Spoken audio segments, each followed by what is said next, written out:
Well, today's going to be a very interesting day. We are going to be swapping out my stock ugly calipers and rotors. Anyways, most definitely the stock brakes are pretty heavy, or just slightly heavier than the brakes and calipers that I'm putting together, or just brake system. Anyways, we are going with the RR Racing kit. It should be a very simple process. And yeah, obviously your first step is going to be just removing the wheel, obviously, right? Once you have your wheel off, the first thing we're going to do is disconnect the brake line from the hard line.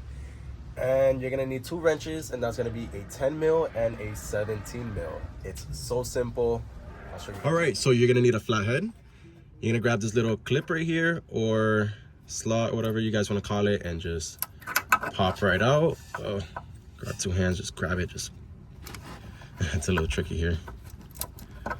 Grab it and just play with it a little bit side to side, and eventually she will pop right. Oh my god, I might cut myself right here. There you go. Once you have removed the clip, you're gonna grab your 17 wrench and slide it right underneath here. Slide it right underneath, and voila, just gonna start going at it. Put your 10 mil right there, perfect. Make sure you guys have like an empty Coke bottle or water bottle. Oh my god, it's so freezing out here. Anyways, you're gonna see a little brake fluid come out, which is totally normal.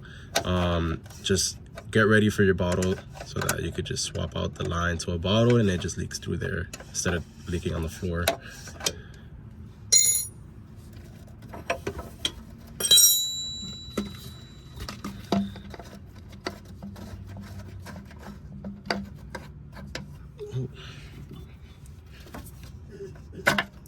Oh fuck. Bitch wants to queef on me. Perfect. All right, once you have removed your brake line, there's going to be a 17 bolt. There's actually 2 of them. You guys can't see the other one because of my tripod is in the way, but if you guys see my finger, it's just right underneath it. It's basically what holds your caliper onto the bracket. Just 2 of them, and grab your 17 mil and your half inch ratchet, my bad. And just go right at it. Once you have removed your 2 bolts, 2 17 mils that hold the caliper to the bracket, it is ready for the caliper to be removed. Simple as that. Careful with your line so that you don't start leaking all over your floor. So when I popped out the caliper, right, the rotor itself did not want to come out. It was pretty seized on the hub. So what I did find out is it's better off if you have a hammer and you just start banging it softly around just to kind of, you know, give it the vibration and whatnot. And then after that, you just hit it right here in these spots and she just comes out right nice. All right, once you have removed your rotor, we are gonna go to the next step, and that's gonna be removing the rotor protector, or so that, you know, the little sand, dust, rocks don't go inside in between the brake pads and the rotors. That's gonna be 4 bolts on the hub, and that's gonna be 17 millimeters. 1, 2, 3, and 4.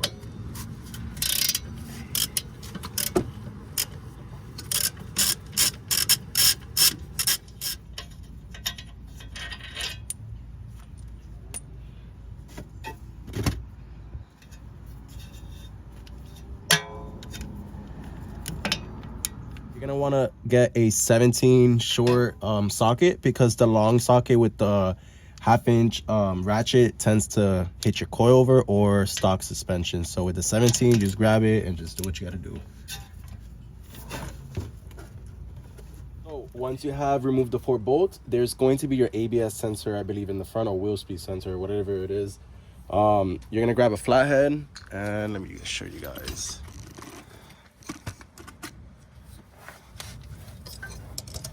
As you guys can see right here, if we look underneath here, obviously it's going to be plugged in like this.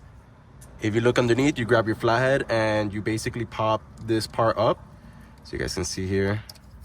I'm gonna do it from the inside so you guys can kind of see what I'm saying. You pop that on, you slide this ABS sensor right out. All right, so as always, all my cars, they usually have seized drivetrain parts. Anyways, so I found really easy just to get a flathead and just to pry in between the hub itself to the spindle and just start banging at it. Once eventually the hub will just eventually come off.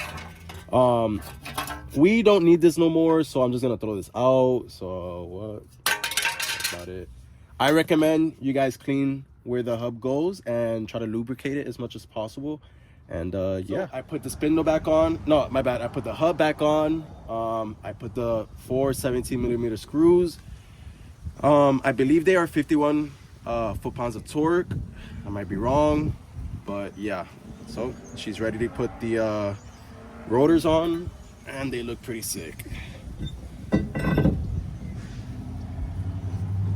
Installing the bolts that hold the calipers to the bracket itself. Those are going to be 58 foot-pounds of torque.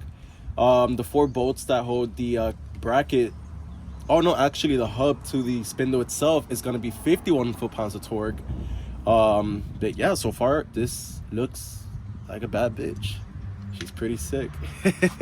All right, so we are on the rear side of the car, and we're gonna start removing the brake line, which is very simple, which is a 10 as well, and it's gonna be a 17. But before you do anything of that sort, you're gonna grab your flathead and you're gonna pop this clip out.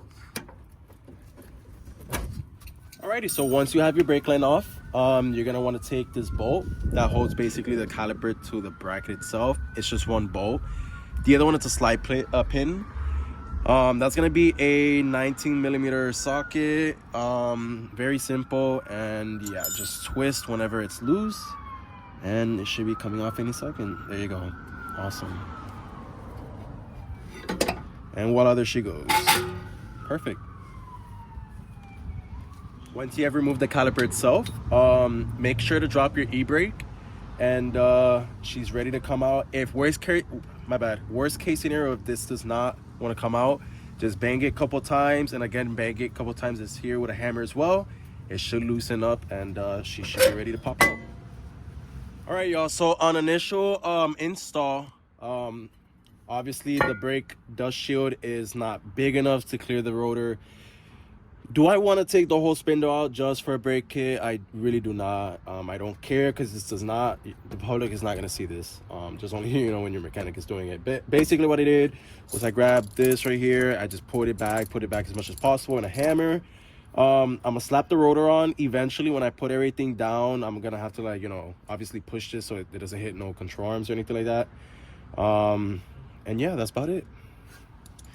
Put this on real quick. There you go. And just for reference, look how big is that in comparison. Yeah, this is huge. All right, the rear is done as well. There is the stainless steel line, the 4-piston R racing calipers, coilovers, but the previous owner did that. I'm gonna swap those off for BCs, but so far she looks amazing. Well guys, thank you so much for tuning in for this video. Stay tuned for the next. Wait. Before you exit the video, there's one more step that I forgot to show you guys, and that's how to bleed the brakes. Let's get to that, because I had a rough night yesterday, because it was my first time ever bleeding a brake, and I don't have no type of machine. It was just a ratchet style bleeding, but it worked.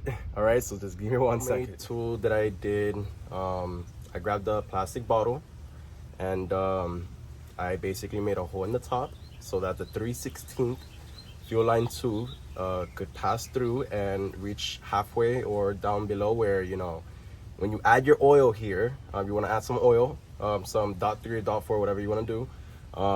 If there is air in the system, basically the air will travel through here, and basically it'll start doing bubbles, and that'll basically tell you, in other words, that hey, you have air in your system. Once you bled it a couple times and there's no bubbles, then you're good to go. It should be fine. You'd want to start from the rear passenger, and then you want to go to the, I believe it's the driver the driver rear. Okay, driver rear, and then you would want to do the passenger front, and that's the sequence you should do. And then your last, obviously, is going to be your driver side front, because that's the closest to the brake. drum, whatever you want to call it. I had a rough night last night. Anyways, so yeah, let's get to that, and I'll show you guys the procedure how to do it on a stock IS car. Once we do this, I did bleed my brakes on the RR Racing kit already, so I'm not gonna be bleeding those, but I'll show you how to bleed those brakes because it's totally different from, you know, an OEM setup. So yeah, again, 3/16 fuel line tube from AutoZone. They should have it. That's where I bought this one yesterday. It should fit perfectly on your nipple of the caliper so that you can. So you would want to locate your bleeder screw. That's going to be right here, or as they refer it as a nipple as well. Your bleeder screw is going to be a 5/16, as you can see here. Right there, perfect. You want to just put it right there. Perfect. Grab your 3/16 tube and kind of just force it in there, and basically we're ready to do the next step, which is adding fluid to the reservoir up in the under the engine bay, and then have your partner or whatnot, your helper, pump the brakes 3 times, and on the 4th one he'd want to hold it all the way down as possible till you open this screw up just a quarter. You're gonna open it quarter, and he or she is still gonna have their foot on the brake all the way down, and then when you don't see any more bubbles, you close it because you don't want the bubbles to travel right back, and then they are able to let off from the brake, and then you would want to do that 2-3 times till you see no bubbles again.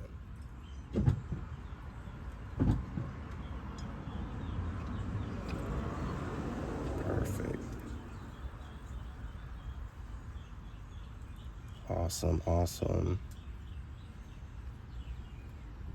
All right, so I'm going to kind of give you like a brief, like overall, like on how to do it. I'm not gonna do it because I already did it and I totally forgot to record it, but it was around like 10 p.m. at that time. So you're gonna want to take off your wheel. After that, you guys want to come and look closer.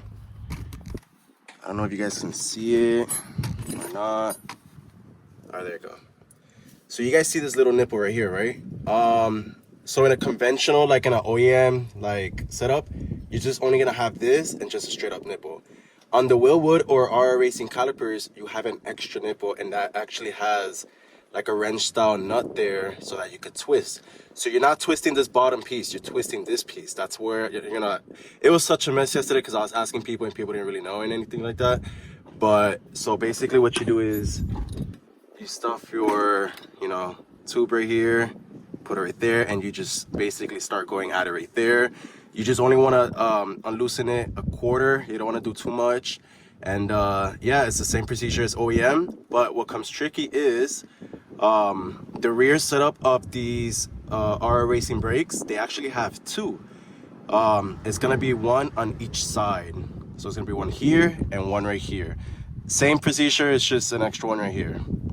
But yeah.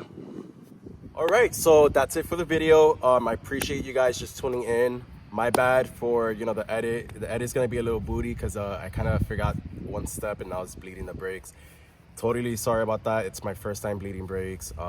There wasn't any hardcore like advices that I could have used to bleed the brakes, so I kind of had to go and with common sense go to the Willwood website to kind of figure out how their brake system bleeds, because it's not like a conventional Brembo style. In a way it is, but in a way it's not, because I believe in Brembos they don't have the top nipple, and I believe that's a 6 mil or 7 mil. But yeah, my bad if during the video I didn't pronounce a couple words correctly. I've been awake for 24 hours, like I'm going crazy right now. So, and then on top of this, I finishing at like 10 o'clock at night because I had to remove the dust shield in the front. The rear, what I did was I just banged that bitch back. I just folded it back because really in reality, nobody's gonna see that. But other than that, for the money, I'm gonna be realistic with you guys. It's really not worth it unless you're really tracking your car. It is a big upgrade for the is250s. I'll say it's lighter than the factory OEM is250 brake system, but for an is250 owner, it's the best bang for the buck. For a BBK like OEM style, whatever, is250 is the way to go.